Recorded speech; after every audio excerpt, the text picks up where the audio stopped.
Hello student, my name is Jayesh Thakur, TO and Sun private ITI trade electrician. ठीक है, आज का जो हमारा जो नया चैप्टर स्टार्ट हो रहा है ट्रांसफार्मर। ठीक है, तो सब जानते हैं कि आजकल हर जगह ट्रांसफार्मर लगे होते हैं हमारे घरों में, है ना। घर के आसपास लगे होते हैं, मोहल्लों में लगे रहते हैं, गलियों में आजकल ट्रांसफार्मर लगे होते हैं। तो बेसिकली ट्रांसफार्मर क्या करता है कि हाई वोल्टेज, मैं इसका अगर एक वाक्य में बोलूँ तो ये हाई वोल्टेज को लो वोल्टेज में कन्वर्ट करता है, लो वोल्टेज को हाई वोल्टेज में कन्वर्ट करने का काम जो करता है या अपना ट्रांसफार्मर करता है। ठीक है, तो ये हाई वोल्टेज को कम करने में और कम वोल्टेज को हाई वोल्टेज में यहाँ पर ही काम करता है। ठीक है ना। तो ये क्या करता है कि इसके जो, याद रखना कि वही दिखा, देखो जिसको हम लोग ट्रांसफार्मर की भाषा में क्या बोलते हैं, स्टेप अप और स्टेप डाउन बोलते हैं। ठीक है, तो याद रखना है कि जो ये ट्रांसफार्मर होते हैं ये हमेशा एसी में ही वर्क करता है, डीसी में वर्क नहीं करता है। वो आगे हम पढ़ेंगे कि क्यों ये वर्क नहीं करता है, बट ये जानने वाली बात है कि जो ट्रांसफार्मर्स होते हैं वो बेसिकली एसी पे ही काम करते हैं, 50 हर्ट्ज पे ये यहाँ पर काम करते हैं, डीसी पे ये काम नहीं करते हैं।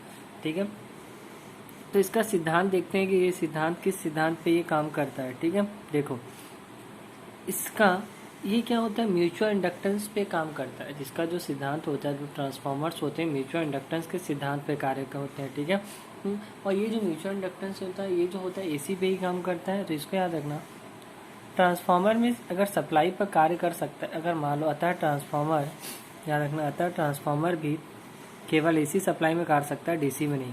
अन्योन प्रेरणा से जब ट्रांसफार्मर प्राइमरी वाइंडिंग में एसी सप्लाई दी जाती है तो इस वाइंडिंग के चारों प्रत्यावर्ती स्वभाव और चुंबकीय क्षेत्र उत्पन्न हो जाता है, और इस चुंबकीय क्षेत्र के कारण सेकेंडरी वाइंडिंग में विद्युत वाहक बल उत्पन्न होता है। दोनों वाइंडिंग के मध्य एक वैद्युतिक संबंध नहीं होता। देखो मतलब क्या होता है, कहने का मतलब कि ट्रांसफार्मर, देखो यहाँ पर संरचना देख लो, संरचना देख रहे हैं। जब हम लोग यहाँ पर एसी सप्लाई देते हैं, है ना, जैसे ही हम लोग इसको एसी सप्लाई देते हैं तो क्या होता है, इसके चारों ओर, ठीक है, वाइंडिंग के चारों ओर क्या होता है, एक प्रत्यावर्ती स्वभाव वाला चुंबकीय क्षेत्र, मतलब एसी वाला इलेक्ट्रिकल मैग्नेटिक फील्ड यहाँ पर क्या हो जाता है, जनरेट हो जाता है। ठीक है, और यही इलेक्ट्रिकल मैग्नेटिक फील्ड के कारण जो होता है, इसके सेकेंडरी में क्या हो जाता है, विद्युत वाहक बल। इसका ही देखो, ये प्राइमरी है, सेकेंडरी, विद्युत वाहक बल उत्पन्न होता है। लेकिन इसके इन दोनों के मध्य में कोई एक तार से बंधा हुआ कोई ऐसा इलेक्ट्रिकली कोई कनेक्टेड नहीं होता है ना। आपको ये जानने वाली बात होगी कि इलेक्ट्रिकली क्या होता है, कनेक्टेड वाला नहीं होता है ना, इलेक्ट्रिकली ये कनेक्टेड नहीं होता है। तो इसमें जो कहने वाली ये बात होता है कि ये पूर्णतः एसी में तो काम करता है, बट इसके अंदर जो वायर वो लगे नहीं होते हैं। ठीक है, तो हम लोग समझ में आ गया इसका सिद्धांत क्या है। सिद्धांत एक बार मैं फिर से बोलता हूँ कि इसका सिद्धांत यही है कि जैसे ही हम इसमें अगर पावर सप्लाई देते हैं तो इलेक्ट्रिकल के कारण इसके चारों ओर मैग्नेटिक फील्ड जनरेट होता है। इलेक्ट्रिकल मतलब विद्युत, है ना, एसी विद्युत मैग्नेटिक फील्ड जनरेट होता है, और जिस होने के कारण क्या होता है, इसके सेकेंडरी वाइंडिंग में विद्युत वाहक बल उत्पन्न हो जाता है। ओके स्टूडेंट, है ना।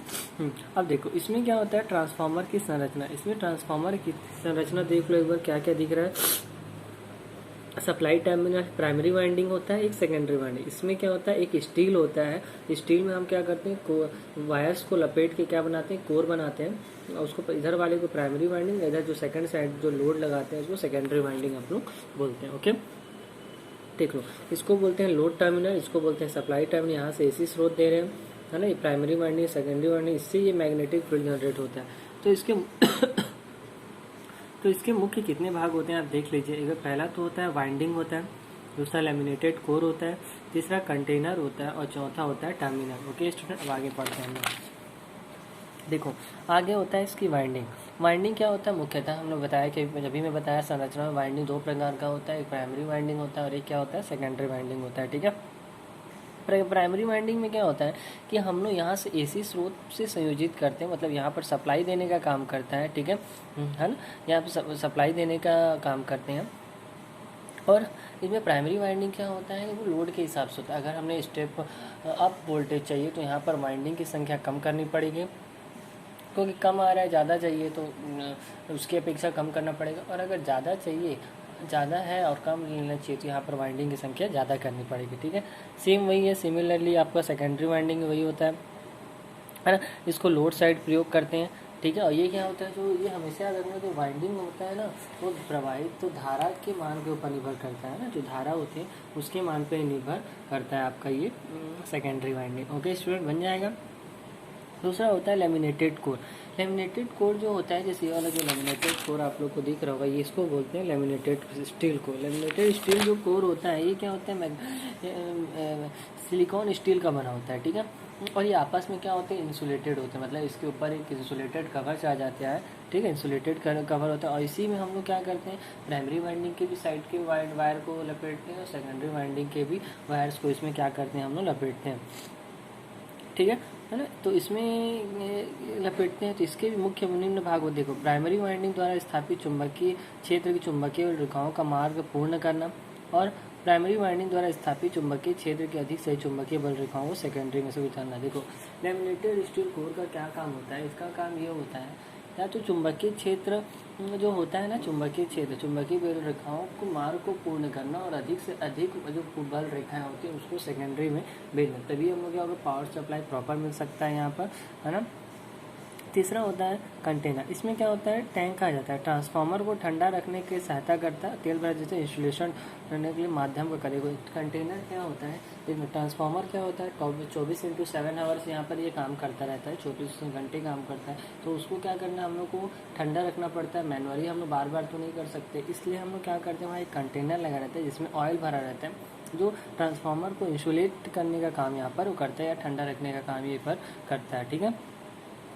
चौथा पॉइंट है टर्मिनल।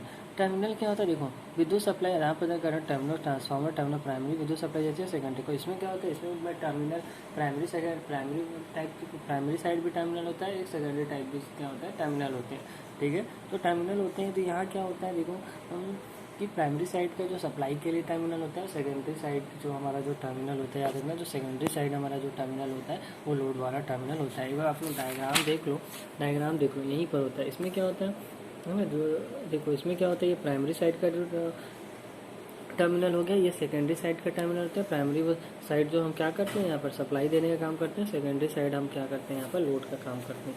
यही होता है लेकिन लेमिनेटेड स्टील। इसमें क्या होता है, अधिक से अधिक मात्रा में आपका सप्लाई को जो विद्युत वाहक बल होते हैं, विद्युत वाहक क्षेत्र, उसको बाहर भेजने का काम करता है यहाँ पर, और एक नया मार्ग यहाँ पर प्रशस्त करता है ताकि वो आगे जा सके। ओके स्टूडेंट, अब देखो ट्रांसफार्मर की कार्य प्रणाली क्या होता है। आपने देखो पहला, जैसे ही हम लोग प्राइमरी वाइंडिंग में एसी धारा दिया जाता है तो प्राइमरी वाइंडिंग के चारों ओर क्या हो जाता है, एक अल्टरनेटिव चुंबकीय क्षेत्र उत्पन्न हो जाता है।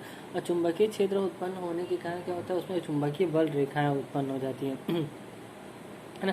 देखो फैराडे क्या बोलता है के अनुसार विद्युत वाहक बल उत्पन्न हो जाता है प्रेरण के सिद्धांत के अनुसार उनमें विद्युत वाहक बल उत्पन्न हो जाता है, ठीक है। तो वही है, जैसे ही हम लोग क्या होते हैं प्राइमरी साइड में सप्लाई देते हैं, प्राइमरी साइड के हम सप्लाई देते हैं तो क्या हो जाता है, जो स्टील होता है मैग्नेटाइज हो जाता है, और मैग्नेटाइज होने का जो फैराडे का जो नियम था कि विद्युत वाहक बल यहाँ पर उत्पन्न हो जाता है ना। हाँ, तो जब चुंबकीय क्षेत्र इसलिए सेकेंडरी वाइंडिंग बिना कोई गति हुए चुंबकीय बल रेखाएं का छेदन करते रहता है, चलते रहता है, ठीक है। सेम वही है, इसमें भी देख लो इस प्रकार प्राइमरी वाइंडिंग सेकेंडरी वाइंडिंग बिना किसी संयोजन मतलब कनेक्शन होने के बजाय जो चुंबकीय क्षेत्र के कारण यहाँ पर ये ट्रांसफार्मर किया जाता है, ट्रांसफॉर्म किया जाता है ना, ट्रांसफार्मर यहाँ पर किया जाता है। क्या देखो इसमें क्या हो जाता है, जो एक ये बोल सकते हैं कि हम उसको डीसी में प्रयोग क्यों नहीं करते, इसका डीसी में प्रयोग इसलिए नहीं कर सकते हैं क्योंकि इसमें क्या होता है, वाइंडिंग जल जाती है। इसका कारण ये होता है वाइंडिंग में इंडक्टेंस और इंडक्टिव रिएक्टेंस में अनुपस्थिति उसके प्रतिरोध को बहुत कम, इंडक्टिव रेजिस्टेंस बहुत कम होने के कारण क्या होता है, प्रतिरोध कम हो जाता है, और प्रतिरोध कम हो जाने के कारण क्या होता है, ये जल जाता है। इसलिए और क्योंकि यहाँ पर धारा का मान क्या होता है, बहुत उच्च होता है, धारा का मान उच्च होगा तो वहाँ पर वाइंडिंग क्या हो जाएगी, जल जाएगी। ओके स्टूडेंट, देखो ट्रांसफार्मर के लाभ पढ़ते हैं, ट्रांसफार्मर क्या क्या लाभ है। ओके स्टूडेंट, देखते हैं ट्रांसफार्मर का इस लाभ जो होता है, देखो ट्रांसफार्मर में कोई सचल ऊर्जा विद्यमान अतः इसे विशेष देखभाल रक्षण की आवश्यकता है। मतलब क्या होता है, सचल ऊर्जा मतलब जो अगर रनिंग प्रोसेस में हो, मतलब कोई चीज़ चल रहा हो, वैसा कोई नहीं होता, ठीक है। जैसे कि है ना, जैसे कि हम लोग पढ़े थे पिछले वीडियो में मिक्सी के बारे में। मिक्सी में क्या होता है, रनिंग मोटर होते हैं, मोटर चलते रहते हैं, कभी बेयरिंग घिस जाता है तो कभी उसके ब्रश खराब हो जाते हैं ना, तो इस प्रकार इसमें नहीं होता है, सचल ऊर्जा नहीं होती, तो इसके देखभाल और इसे करने की आवश्यकता ज़्यादा नहीं होता है, ठीक है। देखो स्थैतिक प्रकार का उपकरण होने के कारण ट्रांसफार्मर दक्षता 90 से रहता है, वैक्यूम मशीन दक्षता इससे काफ़ी कम होती है। देखो क्या होता है स्टैटिक होने की वजह से, मतलब विद्युत मैग्नेटिक फील्ड होने के कारण इसमें क्या होता है, इसकी दक्षता याद रखना, ट्रांसफार्मर की जो दक्षता होती है 90 से 98% होता है। ठीक है, कितना होता है 90 से 98% यहाँ पर इसकी दक्षता होती है है ना। 90 से 98% इसकी दक्षता यहाँ पर होती है। और दक्षता होने पर बाकी जो बाकी मशीनों से यहाँ पर बहुत ज़्यादा है और इसके तुलना में उनका कम है।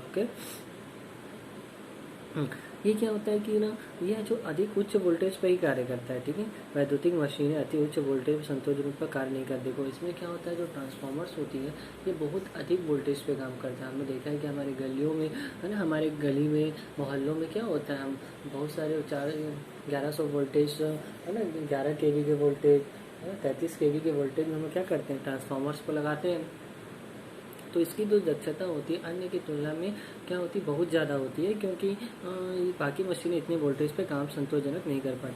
ट्रांसफार्मर द्वारा वोल्टेज घटाने पर कार्य अत्यंत विद्युत सरलता से संपन्न किया जा सकता है, जबकि डीसी वोल्टेज घटाने प्रतिरोध प्रयोग किया जाता है जो पर्याप्त मात्रा विद्युत शक्ति की खपत करती है। देखो इसमें क्या करते हैं, जब हम वोल्टेज को कम करने के लिए प्रयोग करते हैं, ठीक है ना, चौथा पॉइंट यही बोल रहा है कि जब हम वोल्टेज को कम करने का प्रयोग करते हैं तो यहाँ पर बिजली की ज़्यादा खपत नहीं होती है। लेकिन जो वही चीज़ हम डीसी में करते हैं तो हम क्या होता है, रेजिस्टेंस का प्रयोग करते हैं, है ना, रेजिस्टेंस का प्रयोग करते हैं तो यहाँ बिजली की खपत क्या होती है, तो उसकी तुलना में ज़्यादा होती है। ओके स्टूडेंट, अब देखो ट्रांसफार्मर का उपयोग से वैद्युतिक शक्ति प्रेषण और वितरण और कुल लागत डीसी प्रणाली प्रेषण लागत अपेक्षा काफ़ी कम होती है। मतलब देखो ट्रांसफार्मर का उपयोग से क्या होता है, ट्रांसमिशन के लिए किया जाता है, तो इसमें क्या होती है, डीसी के अपेक्षा इसमें क्या होता है, कम होता है ना।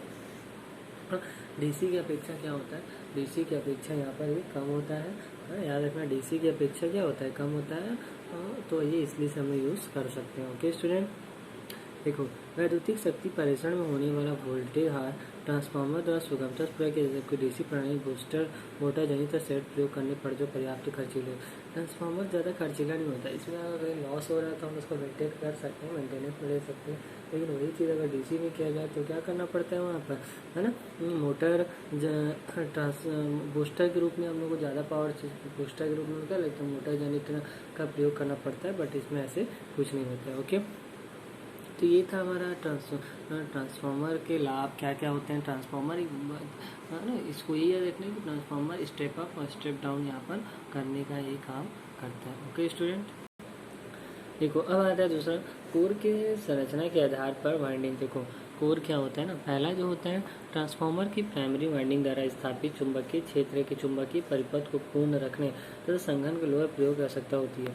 ये मुझे देखो वही है जो कोर होता है, मैं बताया था अभी ना, जो कोर होता है जिसमें वाइंडिंग, प्राइमरी वाइंडिंग और सेकेंडरी वाइंडिंग क्या होती है, लपेटी हुई होती है ना। तो इसका जो आकार होता है, E shape, I shape, U shape, L shape, J shape आदि आकार की होती है। यह क्या होता है, एक मुख्यतः या तो कोर होता है या तो बहुत ठोस होता है, और एडी करंट द्वारा स्टेज द्वारा का मान काफ़ी अधिक होता है। इसमें क्या होता है, एडी करंट लॉस और क्या बोलते हैं आपका हिस्टैरिसीस लॉस, दोनों के करंट का जो मान होता है बहुत अधिक होता है। इन दोनों प्रकार की क्षति को कम करने के लिए यहाँ पर हम क्या करते हैं, याद रखना, दो प्रकार के लॉस ट्रांसफार्मर में होते हैं, एक एडी करंट लॉस और हिस्टैरिसीस लॉस, और दोनों को प्रयोग करने के लिए यहाँ पर किया जाता है सिलिकॉन स्टील का प्रयोग किया जाता है। ठीक है, इसमें 3.8% लोहा से 4.5 सिलिकॉन धातु मिश्रण हो जाती है और इसकी मोटाई होती है 0.35 mm से 0.5 mm तक रखी जाती है।